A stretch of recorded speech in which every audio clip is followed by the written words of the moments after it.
human! I am not a human being! We both tried to kill Batman. Yeah. Batman, that son of a bitch. Where is he? Yeah. There he is. I- A beak breaker. Yeah. Yeah, I mean, he was Batman. Yeah. I was the Penguin. Like early days, being like short, being 5 feet tall, well, may be able to compensate for you with your personality. Danny Devito just turned 80, and while the world knows him as the hilarious foul-mouthed star who stole scenes in Taxi, Batman Returns, and It's Always Sunny in Philadelphia, the story behind his career is far darker than most realize. His life has been a battlefield of rejection, hidden illness, and Hollywood battles he refused to lose. His own mother admitted she never wanted him. His father's rages made home a war zone, and for decades he kept a painful medical secret hidden behind the laughs. Studios offered him millions to change his face, his height, even his very identity, but he refused, burning the contract that could have made him rich. And now, after a shocking public clash that went viral, Danny DeVito's real story is finally being told. Danny DeVito's story didn't begin with fame, laughter, or even the faintest hint of Hollywood dreams. It began with rejection. Born in Neptune, New Jersey in 1944, Danny was the youngest child in a crowded, struggling family. His mother, Julia, was already 40 years old when he came along, and instead of welcoming him as a blessing, she later admitted that she didn't want another baby. Years later, she would look back and say she was proud of him, but as a child, that kind of confession cuts deeper than any insult. For Danny, it planted a seed of doubt that followed him everywhere. He wasn't just the smallest kid in the neighborhood. He carried the unshakable feeling that he wasn't wanted in the first place. That weight would have broken most people. But for Danny, it became fuel. He had to prove not just to the world but to his own family that he was worth something. The rejection at home wasn't the only battle. His father, Daniel Sr., owned a small candy shop in Asbury Park. By day, he was well-liked, friendly, and hard-working. By night, once alcohol took over, he turned into someone else entirely. Loud, angry, sometimes violent. Danny learned the signals, the way his father's footsteps dragged after too many drinks, the slam of a bottle against a counter, the change in his voice. Those were the warnings to run, to hide, to make himself invisible. Sometimes he locked himself in a closet. Other times he bolted to the neighbor's house. Between 1950 and 1955, police reports show they were called to the DeVito home at least 17 times. Imagine being a kid and realizing the police know your house by address, not by accident but by routine. That was Danny's childhood. It wasn't just the fear that left scars, it was the chaos. One night could end in screaming, the next in silence, the next in broken glass. That unpredictability shaped Danny more than anything. He never trusted calm moments because he knew the storm always followed. And that fear taught him two things early. Survival meant reading people carefully, and if he wanted out, he had to create his own way. His small frame made him an easy target at school too. Standing barely 5 feet, classmates teased him relentlessly. In a neighborhood that was already sinking under the weight of crime, poverty, and heroin, being different meant being vulnerable. Some of Danny's friends never made it out. 2 were gone before they turned 16. Others were swallowed by prison or addiction. Danny knew if he stayed, he'd become another statistic. So even as a young teenager, he started planning his escape. He worked odd jobs, saving every spare dollar until he scraped together exactly $237. He convinced his parish priest to speak to his parents on his behalf, asking them to let him attend a Catholic prep school. Danny timed the request carefully. He waited for the one moment when his father was sober enough to feel guilty, and his mother was soft enough to regret how she'd treated him. Against all odds, they agreed. That decision likely saved his life. Out of the 12 boys Danny grew up with on his block, only 3 lived past the age of 25 without ending up dead or addicted. He was one of them. By the time Danny left home for school, he was carrying more baggage than most adults. The feeling of rejection from his mother, the trauma of his father's rages, the constant humiliation of being short, it was all piled on his back. But here's what made him different. Instead of letting it crush him, he turned it into energy. Every insult, every slap, every laugh at his expense became fuel. Deep down, he made a promise to himself. If the world thought he was too small, too strange, or too unwanted, he'd prove them wrong. And that determination would take him places no one from Neptune, New Jersey could have imagined. Leaving home gave Danny DeVito a chance to breathe, but it didn't erase the pain he carried with him. At 14, he entered the oratory prep school, a strict Catholic boarding school that offered something his neighborhood never could: structure and safety. For the first time in his life, the nights were quiet, the chaos was gone, and nobody was breaking bottles in the kitchen or slamming doors at 2 in the morning. But freedom came with a price. Danny was small, different, and constantly aware of it. Standing at just 4 feet 10 inches, he couldn't hide from the whispers or the stares. His size wasn't just a matter of height, it came with a rare genetic condition that few people even understood. The medical name was Fairbanks disease, a rare bone disorder that stunted growth and made everyday life painful. His legs, hips, and back ached constantly, pain that he described later as a 6 to 8 out of 10, day after day, year after year. At an age when most kids thought about sports, dating, or cars, Danny was learning how to push through physical suffering just to stand up straight. Doctors told him there were treatments, painkillers, surgeries, even drastic experimental options. But Danny refused to let his condition define him.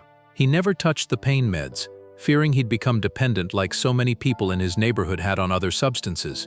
Instead, he gritted his teeth, pushed through, and carried the pain as if it were another piece of baggage he'd been handed since birth. He didn't complain.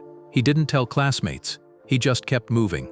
Years later, even after he became a star, he'd keep that secret close, hiding just how much agony his body was in during film sets and long shoots. Only those closest to him saw the toll it really took. But what's remarkable is how Danny turned that private suffering into quiet action. Without fanfare, he began donating money, millions of dollars, to research programs that supported children born with rare bone diseases like his. Over his lifetime, he's given more than $12 million to treatment funds, most of it anonymously. He never wanted his name in the headlines for charity.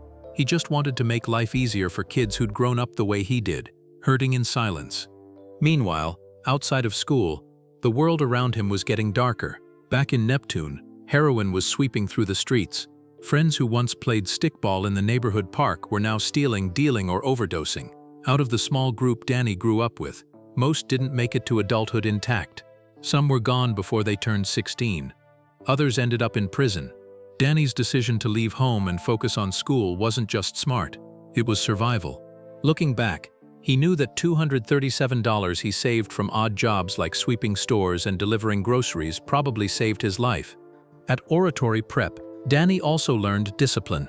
He wasn't the fastest runner or the tallest athlete, but he stood out for his determination.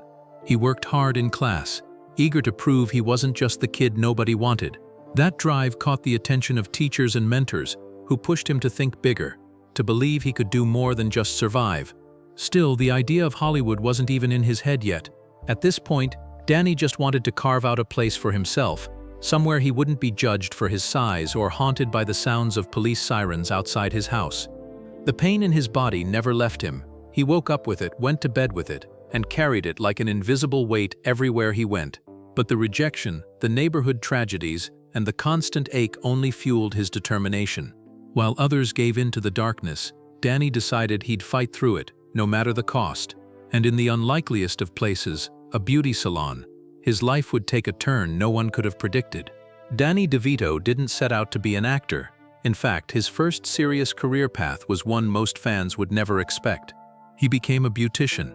After finishing school, he enrolled in beauty training, logging more than 1,500 hours of practice and graduating second in his class.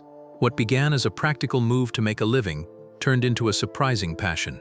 He worked alongside his sister Angela at her salon, humorously named Curl Up and Dye, where Danny quickly gained a reputation. His skill with scissors and dye jobs made him so popular that clients booked appointments months in advance.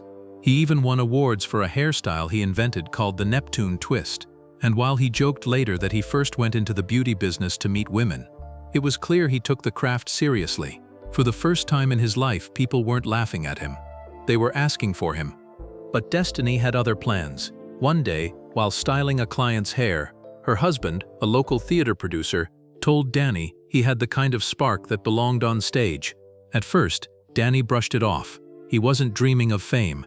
His goal was simple: make a decent living, avoid the chaos of his childhood, and carve out a life he could control. Still, curiosity got the better of him, and when he heard about an audition at the American Academy of Dramatic Arts in New York, he decided to give it a try.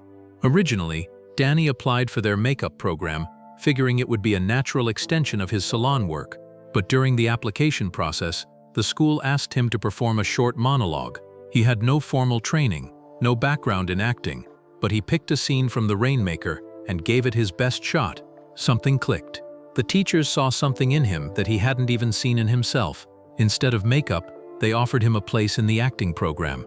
Danny hesitated at first, unsure if he belonged in that world, but when the academy called again days later with a partial scholarship, he took the leap. That decision changed everything. Soon he was in New York City, sharing a dingy apartment with a young man he barely knew, Michael Douglas. The irony was lost on both of them at the time. Michael, the son of Hollywood legend Kirk Douglas, kept his famous lineage quiet, while Danny, the short kid from Jersey with no connections, was just trying to survive. The two lived in a tiny place crawling with cockroaches, barely scraping by on rent that cost $75 a month. They ate canned beans, stale bread, and split every dollar they had. The struggle was brutal. Between 1967 and 1970, Danny auditioned for nearly 250 roles. Out of all those, he landed only 3 small gigs, earning less than $800 in total. He worked every odd job he could find just to stay afloat. He parked cars, cleaned animal cages at the LA Zoo, and even took a bizarre gig standing motionless in a store window as a human mannequin. Some nights he had nowhere to sleep except his beat-up VW Beetle, showering at the YMCA and eating at soup kitchens. He kept these humiliating struggles to himself, even decades later when he was famous. The rejections kept piling up, but the worst part wasn't the lack of work. It was the constant pressure from Hollywood to change who he was. Agents and casting directors told him he'd never make it unless he altered his face or underwent surgery to lengthen his legs. One studio even offered him the modern equivalent of nearly $1 million to fix his body. But Danny didn't bend. In fact, he made a statement that defined his entire career. He took the contract, walked down to the beach and burned it in a bonfire. He wasn't going to let Hollywood reshape him into someone else. "I'd rather be a first-rate version of myself than a second-rate version of someone else," he said years later, and he meant it. These years were the darkest of his career. His first off-Broadway job paid him just $25 a week, forcing him to work overnight shifts at a printing press just to make rent. His first film, a small part in Dreams of Glass, earned him barely $200, and he came down with pneumonia after shooting scenes in freezing water. There were moments he considered quitting altogether. In fact, he applied for a job with the U.S. Postal Service and was ready to walk away from acting entirely. But just when it looked like he was finished, fate and an old friend intervened. By the early 1970s, Danny Devito was on the verge of giving up. He'd endured years of rejection, slept in his car, and watched one opportunity after another slip away. Then fate finally threw him a lifeline, and it came from the same man he had once shared canned beans with in a cockroach-filled apartment, Michael Douglas. By then, Douglas was producing a film adaptation of One Flew Over the Cuckoo's Nest, based on Ken Kesey's novel. Danny had already played the character Martini in the stage version, and when Douglas heard about the film, he pushed hard for Devito to get a shot. The studio wanted a bigger name, someone more marketable, but director Milos Forman trusted his gut. He believed Devito brought something real to the role, something the others couldn't fake. So against the odds, Danny was cast. The movie was shot inside an actual mental hospital, with real patients sometimes appearing as extras. The environment was heavy, claustrophobic, and intense. For Danny, it was an opportunity to channel every ounce of his own pain, rejection and frustration into a character that seemed broken but oddly lovable. He was on screen for just under 6 minutes in total, but those minutes were unforgettable. His expressions, his timing, his ability to shift between humor and vulnerability, he made Martini come alive. When the film swept the Oscars, winning 5 major awards, Danny didn't get a statue, but he got something more valuable: validation. After years of being told he wasn't enough, the industry finally noticed. But just as quickly as the doors opened, Danny faced another dilemma. Hollywood still saw him as a quirky supporting actor, not a leading man. He was offered roles, but nothing that would cement him. Then in 1978, he made a move that most people thought was career suicide. He turned down multiple film offers to audition for a new TV sitcom called Taxi. At the time, the line between film and television was sharp. Big screen actors almost never downgraded to TV. Even his own agent begged him not to do it. But Danny trusted his instincts.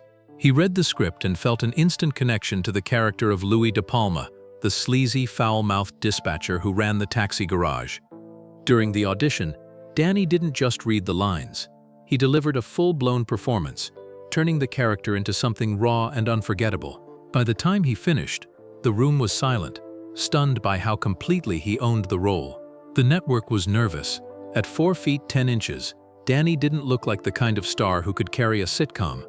But James L. Brooks, one of the show's creators, believed in him so much that he threatened to walk if Devito wasn't cast. That loyalty paid off. Danny signed on, without even demanding the higher salary that most actors fought for, and history was about to be made. The role of Louis De Palma turned Danny from a struggling actor into a household name almost overnight.